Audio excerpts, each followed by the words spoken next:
नमस्कार, मेरा नाम राहुल मिश्रा है और आप सभी देख रहे हैं मेरा यूट्यूब चैनल। अगर आप यूट्यूब पे देख रहे हैं तो please like, share and subscribe करें। अगर आप इस चीज़ को फेसबुक पे देख रहे हैं तो उसके नीचे लाइक का बटन है, कमेंट का बटन है, वो सब आप कर सकते हैं।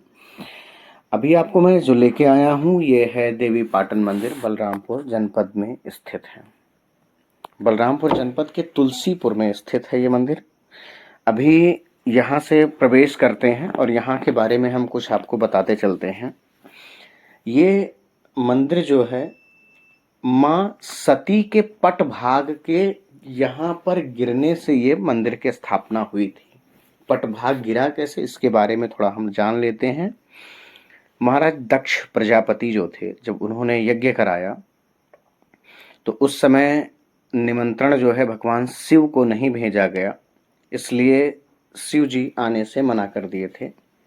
इसके पहले एक वीडियो बनाया था, उसमें मैंने आपको एक्सप्लेन किया था क्या कैसे हुआ था, उस यज्ञ के बारे में जाके एक बार आप मेरे चैनल पे देख सकते हैं। तो जब माँ सती को नहीं बुलाया गया, माँ सती वहाँ पर गईं, जाने के बाद कुछ ऐसे सिचुएशन बने कि माँ को अपना देह त्याग करना पड़ा उस यज्ञ में कूद करके।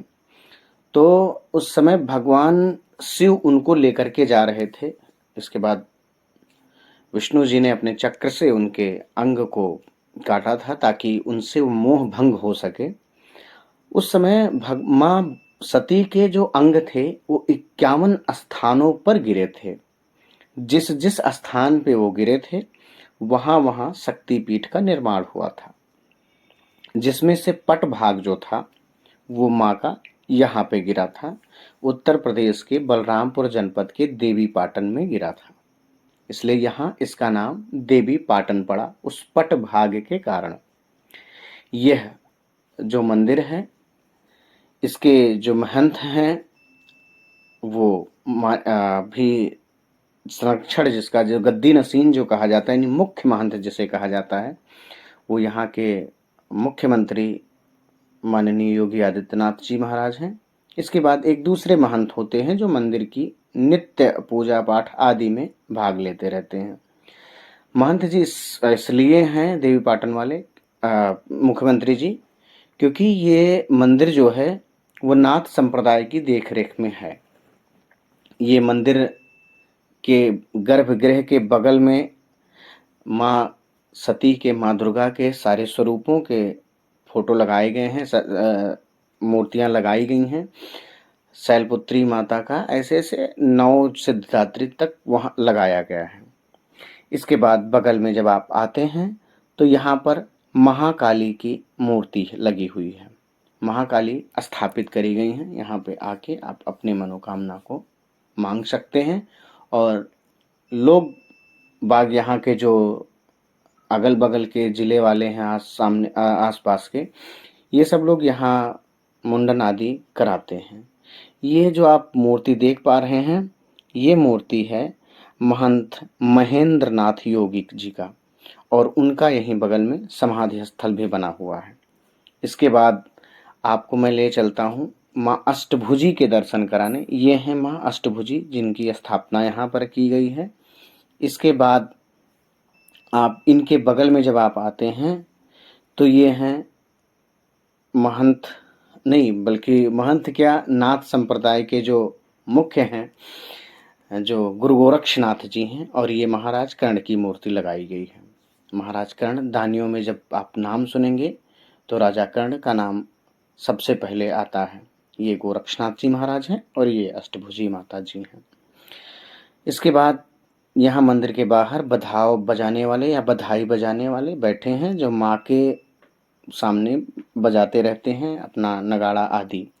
इसके बाद मैं आपको ले चलता हूँ, इसी मंदिर के प्रांगण में ही एक अन्नपूर्णा माता का मंदिर है, जहाँ पे हम आप जाते हैं तो हम आपको संकल्प करना होता है कि आज के बाद मैं प्रार्थना करता हूँ कि आप मेरे ऊपर कृपा बनाए रखें और मैं अन्न का एक भी कण बर्बाद नहीं करूँगा। एक कहावत है ना कि उतना ही लो थाली में जो व्यर्थ न जाए नाली में, तो वो फॉर्मूला हमको करना है। इसके बाद यहाँ पे भैरव जी का है, जिनका दर्शन करने के बाद हमारा दर्शन पूर्ण माना जाता है। फिर मंदिर के प्रांगण में ही, मंदिर का प्रांगण जो है वो काफ़ी बड़ा बना हुआ है। यहाँ पे जब हम आते हैं, सीढ़ियों से थोड़ा सा नीचे उतरना पड़ता है।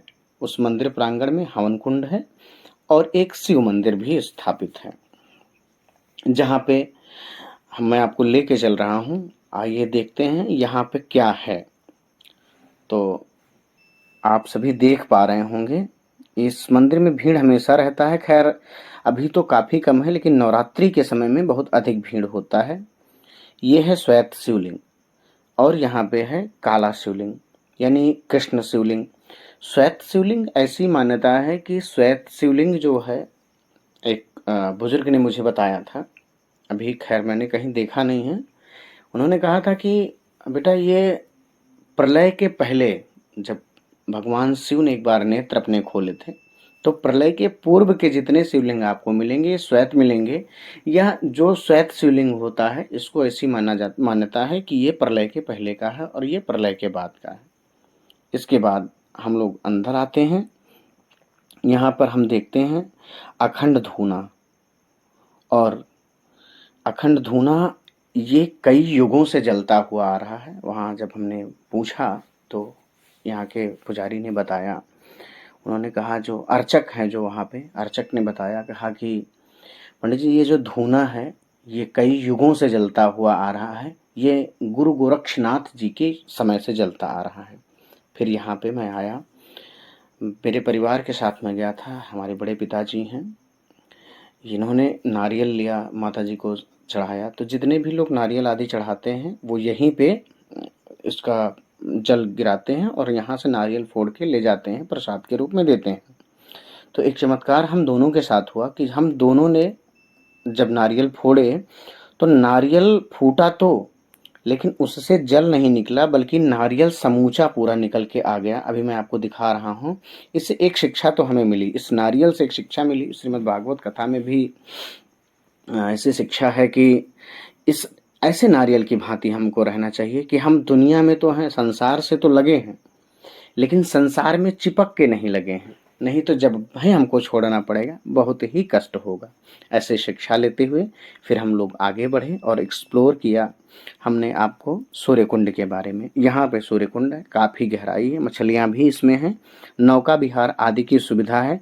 लेकिन इसका मुख्य कार्य जो है, हम जब दर्शन करने आते हैं तो अपने को अमनिया करते हैं। अमनिया मतलब हाथ पैर धुलना या प्रक्षालित करना आदि कर्म करके फिर दर्शन करते हैं। जय माता।